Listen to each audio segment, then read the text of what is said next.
dakwakan kepada keluarga, ya ayyuhallazina amanu qu anfusakum wa ahlikum nar.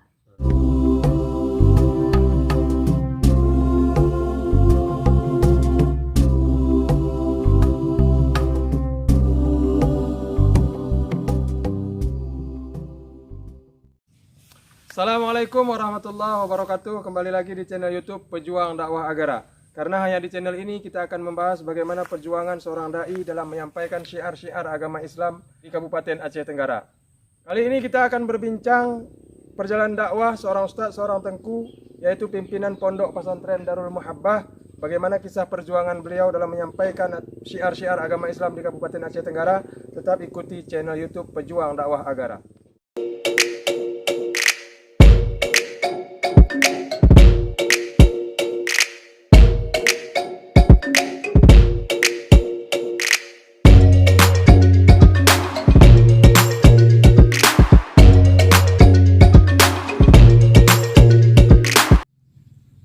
Sahabat pejuang dakwah agara dimanapun Anda berada, kali ini telah hadir bersama kita Tengku Ustadz pimpinan Pondok Pesantren Darul Muhabbah, Tengku Ustadz Jalaluddin. Assalamualaikum Ustadz. Waalaikumsalam. Apa kabar Ustadz? Kabar baik. Kita ini sedang berada di channel YouTube Pejuang Dakwah Agara Ustadz. Kita ingin mengetahui bagaimana perjuangan para ulama, para pendakwah dalam menyiarkan syiar-syiar agama Islam di Kabupaten Aceh Tenggara khususnya. Pertama Ustadz, mendengar kata dakwah. Apa itu dakwah menurut Ustadz? Ya, terima kasih. Bahwa dakwah itu sesuai dengan bahasa Arab, dakwatun itu merupakan suatu seruan kepada orang lain. Tujuannya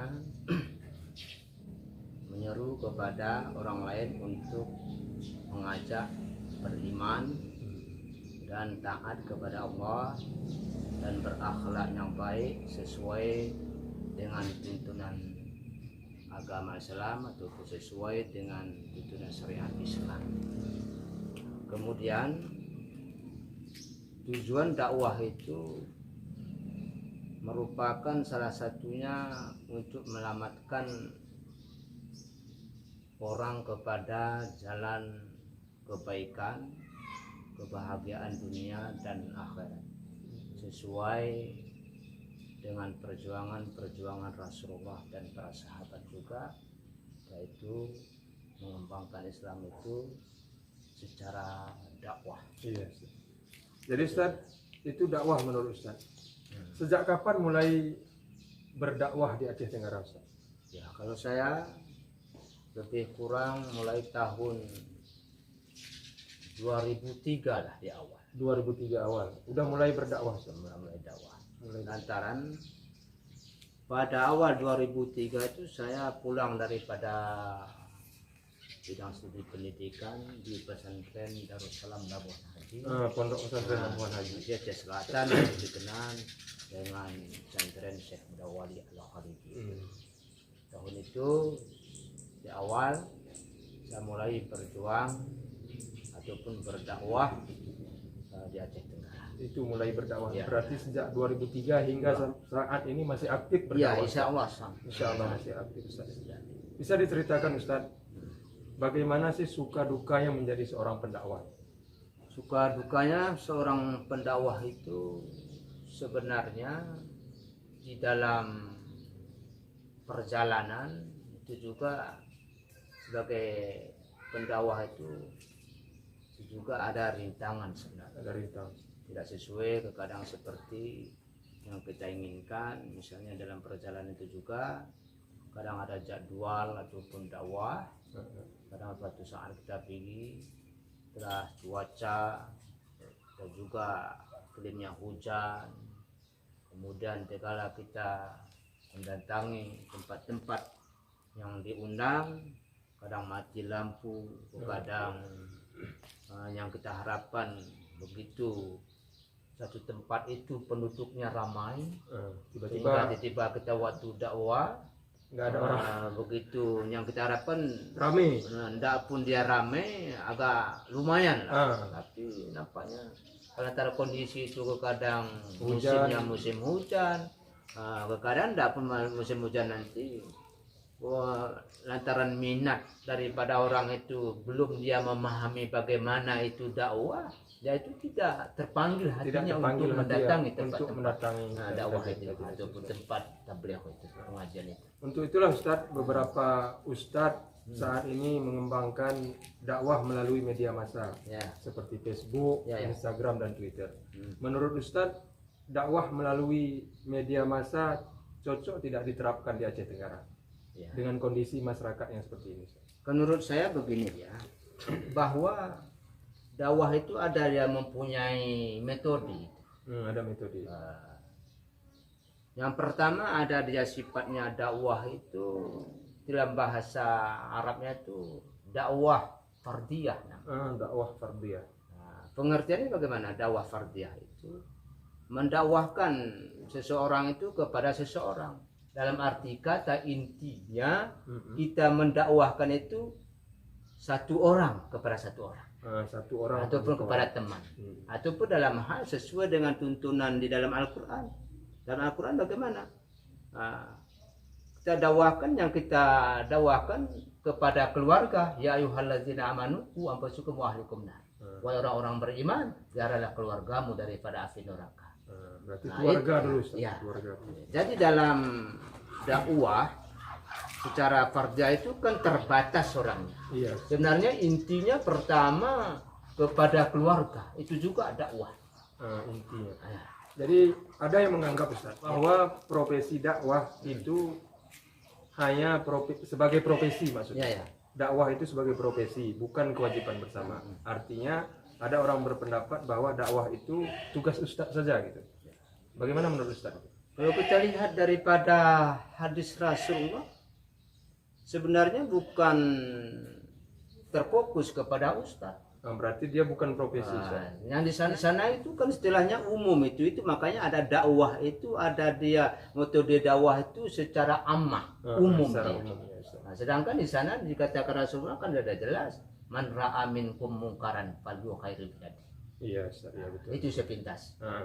Siapa melihat kemungkaran itu, maka rubahlah dengan tangan bagi yang sanggup. Berarti siapa saja itu orang yang sanggup ya, bukan berarti yang Ustaz saja. Bukan. Berarti siapapun yang sanggup, baik dia lihat kemungkaran itu, dicegahnya.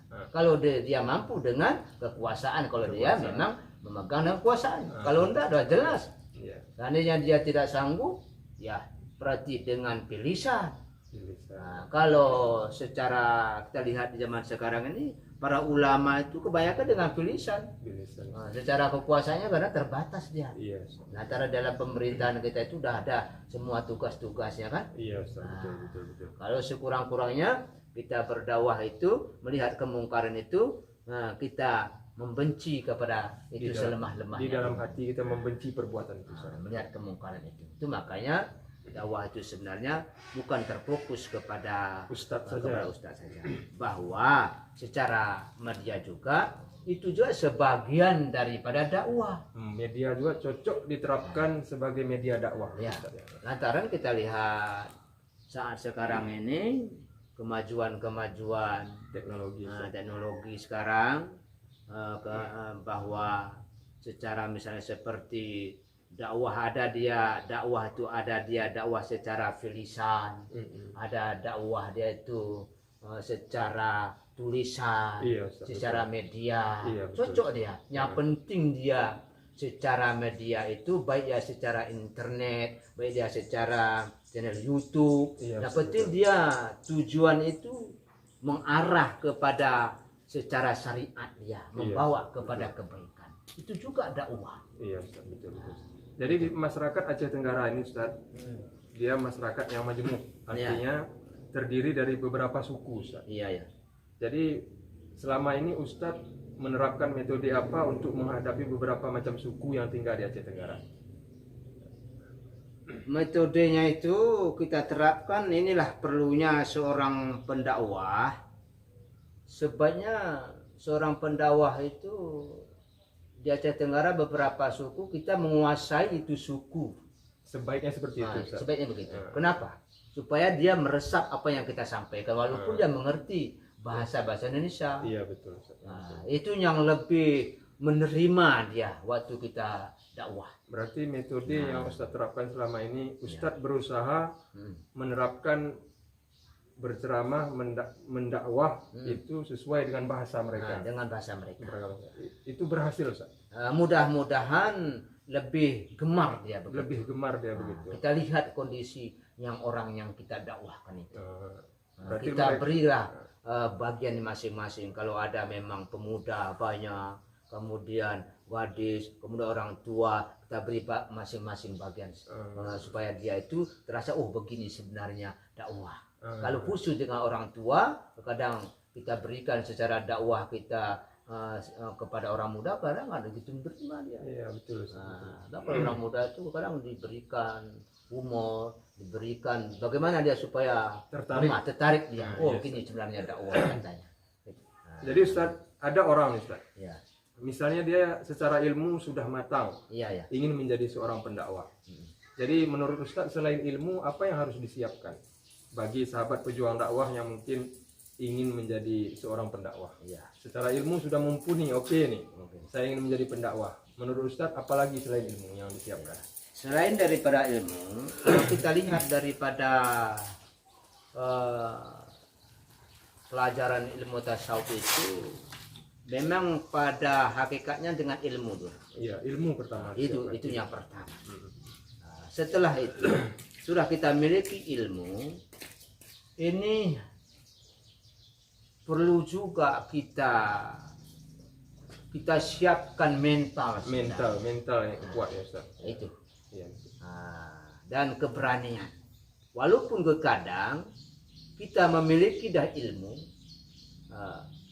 kalau dalam misi dakwah itu ilmu sudah ada, kemudian kita berdakwah, kalau tidak ada mental itu juga kadang dia ilmu yang sudah ada itu teringat lagi. Nggak teringat lagi. Itu makanya sesuai dengan kehobian kadang itu dakwah itu. Jadi ilmu mental juga harus kuat ya sebagai seorang pendakwah. Terakhir Ustaz, berikan pesan dan pesannya terhadap pemirsa yang menyaksikan channel YouTube Pejuang Dakwah Agara. Ya, pesan saya begini. Pertama, bagi channel YouTube ini itu sebahagian daripada dakwah. Dakwah, iya. Yang kedua, walaupun secara media atau channel YouTube kita baguskan niat kita untuk berdakwah. Iya. Karena tadi ada poin di situ, dakwah secara tertulis, dakwah secara lisan, dakwah secara internet, dakwah secara YouTube, itu juga semua sebagian itu dakwah. Cuman beda dia, dakwah secara lisan itu kadang kita berdakwah berhadapan dengan orang pendengar. Tapi kalau dakwah seperti media YouTube, ini kadang menyeluruh dia dapat mereka lihat ataupun saudara kita. Yang penting intinya yang terakhir, dia di situ tetap mengajak, menyeru kepada ketaatan kepada Allah dan berakhlak yang baik sesuai dengan tuntunan syariat Islam. Itu juga semuanya sebagian daripada dakwah. Ini pesan saya. Oke Ustaz, terima kasih telah mampir di channel YouTube Pejuang Dakwah Agara. Demikian tadi kita saksikan bagaimana perjuangan seorang Ustadz, seorang tengku yang telah berkiprah lama di dunia dakwah dalam menyiarkan syiar-syiar agama Islam di Kabupaten Aceh Tenggara. Assalamualaikum warahmatullahi wabarakatuh.